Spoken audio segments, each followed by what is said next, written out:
Hello, and welcome to Lit Bites.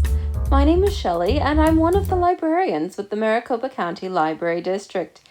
This month, we are taking a look at some Halloween-themed stories and recipes. So today, our books are spooky, suspenseful, and sometimes a little bit horrifying. When I first found an introduction to horror, I was intrigued by how much symbolism and motifs really are used to create the ambiance and the mood of dread in the stories. Often scenes are juxtaposed between the safety and security that we crave with familiar places and people and light that really symbolize our connection to others and our sense of security. While by stripping out each of these elements, it increases our sense of danger. Locations like cemeteries, abandoned buildings, forests, and dead woods, and vast open expanses at sea or in space not only show an absence of life, but an absence of possible sources of help or support, and really provide a lot of fodder for the fears in our brains. There are a few common elements that are often found in these gothic or horror-based stories. Generally, the tone is whatever is used to create the feelings for the characters themselves. Do they feel hopeful? What are their surroundings like? Atmosphere is the collection of emotions that the tone through word choice and appearances of different elements create in the reader. The authors in horror are often masters of suspense, drawing out moments of tension to really ratchet up your feelings about a particular circumstance. Horror is not a comfortable read. You don't go into it knowing that the hero is going to survive the end of the story. In fact, the hero may not really be very heroic at all. With all of the aspects of that classic hero tale stripped away, we often find characters who are very flawed. They're not necessarily making choices to save the world. They are just making choices to try and survive and exist from one moment to the next. And since all bets are off when it comes to our characters, there really is the potential for a very intense experience. There is, however, still a gamut and a range. Stories that are defined more as gothic tend to be more gentle. The original Mary Shelley's Frankenstein, for a reading experience, is not nearly as graphically violent as some of the modern film representations of the story. You can have stories told where violence happens off screen, or there's a sense of dread but no actual violence that occurs. And you can have your slasher fiction where there is blood on every page. In general, horror as a genre is any work, as a graphic novel, a book, a movie, that is designed and intended to invoke or inspire fear or other darker emotional responses, such as dread and disgust. And horror authors take full advantage of this rule. Let's take a look at some of the common ingredients that you'll find in a lot of these stories. Your characters often find themselves isolated. This could be physically isolated on an island or a windswept moor, or it could be socially isolated. They're outcast. They are the new person in the family that is not able to interpret all of the subtext happening at the dinner table or at the fancy parties. These are usually spooky, where the character finds themselves feeling a great deal of dread. And that sense of dread is not only real, it's reasonable.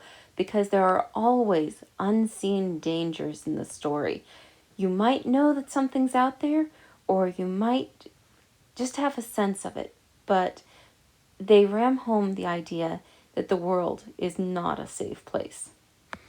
You might have noticed as we were looking through some of these flavors and ingredients that they pop up a lot in other genres, and they really do.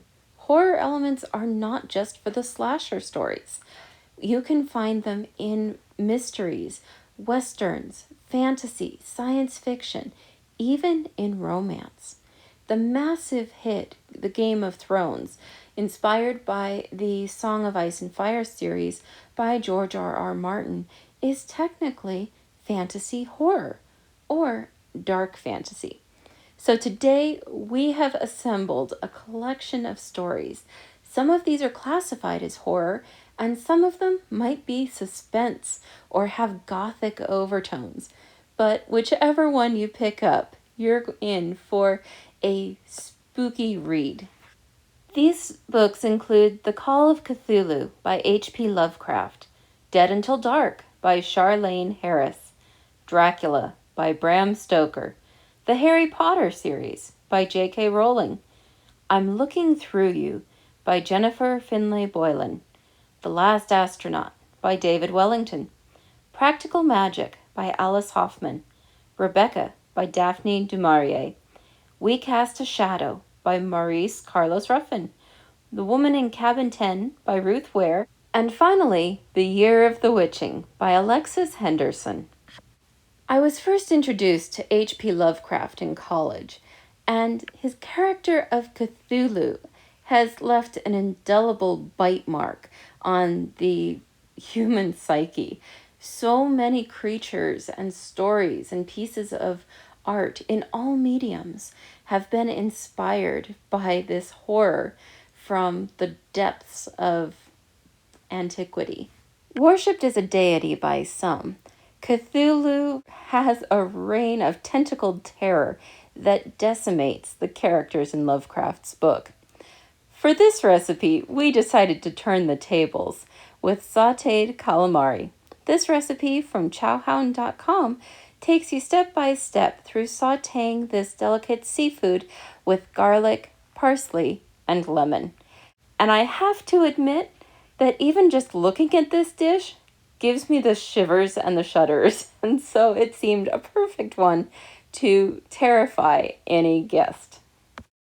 In this Southern delight that inspired the True Blood TV show, waitress Sookie Stackhouse from a small town discovers that the world is a lot larger and more frightening than she ever anticipated when she ends up falling in love with a vampire. This series has multiple books in it and a lot of romantic intrigue, and we couldn't think of a better recipe to pair with it than the Southern classic pecan pie. This particular recipe's only fear factor is how many calories you might be ingesting if you follow Sookie's example and eat the entire pie yourself. We couldn't let you go without mentioning Dracula, which is one of the classics of horror literature. And amazingly enough, in a story that is filled with desire and hunger, there are some fantastic passages describing food, one of which is robber steak. This particular recipe comes from inliterature.com and flavors the beef with paprika, garlic, and bacon. For the uninitiated, J.K. Rowling's Harry Potter series might seem like a children's book, but a lot of adults really enjoy this series as well. And it has some amazingly spooky scenes in here. From having your classes in a dungeon to detention in a haunted wood with unicorn slayers on the loose, murderous wizards and mermaids, dark ghouls, soulless monsters, and dragons and three-headed dogs. There's a lot in here to unpack, and a lot here for those that enjoy a bit of a spooky atmosphere. And some of the most popular recipes from this book would either be the butterbeer or the polyjuice potion. Polyjuice is a very advanced, fickle potion in the story that allows a person to transform temporarily and to resemble somebody else. It's used to great effect, but the first time it makes an appearance is in Harry Potter and the Chamber of Secrets. Great attention is paid in the book to how it actually changes color as ingredients are added. And the culinary scientists of the internet have found ways to replicate this. This fantastic recipe is a lot of fun, and you can use some of the same principles to make color-changing beverages of a more adult nature as well. But by changing the pH levels in the drink itself through the addition of certain ingredients, it actually changes the color of the entire beverage. So this is a really fun activity for bringing STEM science into your Halloween learning if you're doing online classes or trying to liven things up for your classroom, or a really fun thing to do for your next virtual cocktail night. One of the classic fixtures of horror or gothic fiction is the spooky or haunted house. It's taken 1,000 shapes over the years, but what would it be like to actually live in one of these homes? Well, Jennifer Finney Boylan actually shares her experience of growing up inside a haunted house. It's a really fascinating story, made more fascinating by the fact that it's actually nonfiction. I highly recommend checking this out to take a look at it. And we all know that gingerbread is a very popular, not only recipe, but a fun craft to do around the holidays. So why don't we put a Halloween spin on this and do a haunted house? I love the way that you can actually make a three-dimensional haunted house just like you would around the winter holidays, or you can take this simply two-dimensional and have a flat surface like cookies or brownies and still have all the fun of decorating. If you're looking for an activity that you can do with little ones to supplement or replace trick-or-treating, this would be a great activity to try. Speaking of haunted houses, author James Rollins described our next book as if Stephen King had written a haunted house story set in space. In The Last Astronaut, we meet Sally Jansen, who was NASA's leading astronaut until a mission to Mars ends in disaster. She lives in quiet anonymity, convinced that her days in outer space are over. But when an unidentified object enters the solar system on a direct course for Earth, she's pulled out of retirement, and she and her crew find themselves not only in space, but in a desperate struggle for survival. The Last Astronaut has been shortlisted for the Arthur C. Clarke Award for 2020 and has been described as a breathless, compulsive read. For an out-of-this-world recipe to pair with the book, we selected figs with goat cheese. While the recipe itself has some amazing flavor profiles in here, the overall effect with the sauce on the top is a little terrifying to behold. If you're not a fan of goat cheese, there are also variations where you can use any sort of soft cheese, such as cream cheese as well, but it's highly worth the experimentation. Our next book is actually celebrating its 25th anniversary this year. Practical Magic inspired the movie by the same name with Sandra Bullock and Nicole Kidman. Two sisters from a magical family find themselves following different paths in the search for love and to conquer a family curse. However, when things go wrong, they have to turn to the bonds of family and magic to save the day. Margaritas are the drink of choice for the characters in this book, and so we've provided two different options, either of which can be enjoyed alcoholic or non-alcoholic. First up, it's the jalapeno margarita. This particular non-alcoholic version combines the flavor of the jalapeno, limes, and cucumber for a really interesting take on a classic, which is exactly what it does for Practical Magic as well. Another option that you might enjoy is the black magic margarita. Like the polyjuice potion, this particular beverage relies on pH levels of the ingredients to reflect different colors. And so this will be a fun and fantastic magical beverage for your Halloween Eve. Hailed as a classic Gothic mystery and horror story, and included on PBS's list of great American novels, Rebecca by Daphne du Maurier is the story of a second wife who comes into a home that is literally haunted by the shadow of her predecessor. For this perennial classic, we paired it with a light, refreshing crumpet recipe that we think Rebecca would approve of. For an autumn twist, try this with some pumpkin-flavored honey or apple butter. In our next book, We Cast a Shadow, is both a satire on racism in America, a horrific near-future exploration, and a profound story of family and just how far you might go for the ones you love. In this near-future South, violence is rampant, and more residents are looking at changing their bodies in ways to try and adhere to unreasonable standards for beauty.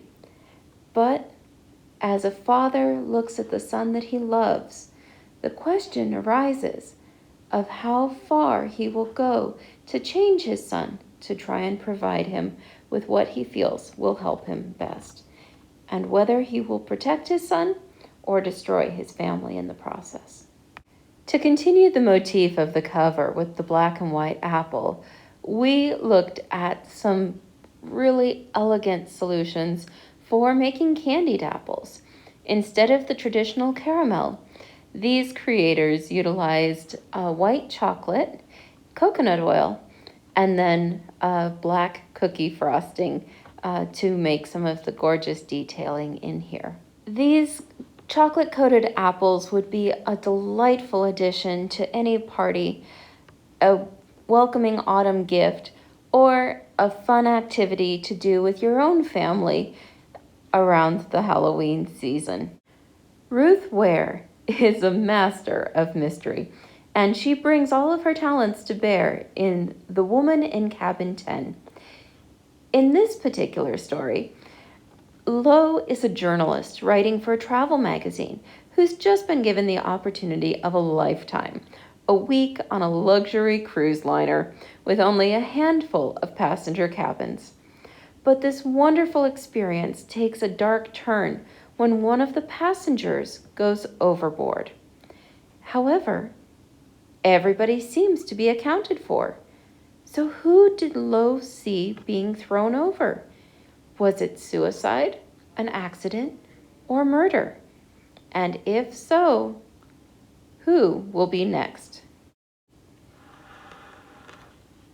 The story is one of juxtapositions between light and dark and sea and sky. And to meet your own death by chocolate, we offer up molten chocolate cake. Has been served on cruise lines around the world. Our final book is The Year of the Witching. In this one, the main character, Emmanuel Moore, lives in the lands of Bethel under the law of the prophet. Seen as an outsider after her mother's transgressions in the community, Emmanuel goes into the dark wood, which has been forbidden to her family. Here, she actually finds the spirits of 4 powerful witches who may have known her mother. She starts on her own journey towards discovery, strength, and her fate. To pair with this book, we wanted to find a recipe that you could sit and savor or devour in one sitting. And for this, we had to bring in that classic recipe of Northeastern fall of popcorn. It's been seasoned with all of those amazing autumn flavors, and it's a wonderful accompaniment to any Halloween celebration. Finally, two authors that we can't leave without mentioning. Clive Barker and Stephen King are the modern masters of the horror story. And both of them have some amazing tales out there. Some of them are more on the gothic vein, and others are filled with violence. For these particular authors, we're sharing a recipe with burrito skulls. This is such a kooky and amazingly on point recipe. We just couldn't resist having the ability to break open that tortilla skull and have all of the oozy fillings pouring out. For an extra wow factor for your guests, try serving this with a little bit of red enchilada sauce. Let's take a final look at our authors and titles for today. We had H.P. Lovecraft's The Call of Cthulhu, Charlaine Harris's Dead Until Dark, Bram Stoker's Dracula, Harry Potter's J.K. Rowling, the memoir by Jennifer Finlay Boyan, I'm Looking Through You, David Wellington's The Last Astronaut, Alice Hoffman's Practical Magic, Daphne du Maurier's Rebecca, Maurice Carlos Ruffin's We Cast a Shadow, Ruth Ware's Woman in Cabin 10, and Alexis Henderson's The Year of the Witching. Though the horror genre is one that I didn't love initially, it is one that has something for everybody. From Agatha Christie to Truman Capote, and from Charlotte Bronte to Clive Barker. There will be something to send a shiver down your spine and keep you reaching for the light, to keep reading long past your bedtime. Check out some of these amazing authors, and you can find many of their books through our electronic libraries. Whether you download these apps from Libby, Hoopla, or RB Digital, or access the titles through our website, we have thousands of ebooks and audiobooks and graphic novels ready for you to access at a moment's notice. We hope you enjoyed today's combination of recipes and great reads. Join us again soon for another edition of Lit Bites. Bon appetit, everyone. Bye for now.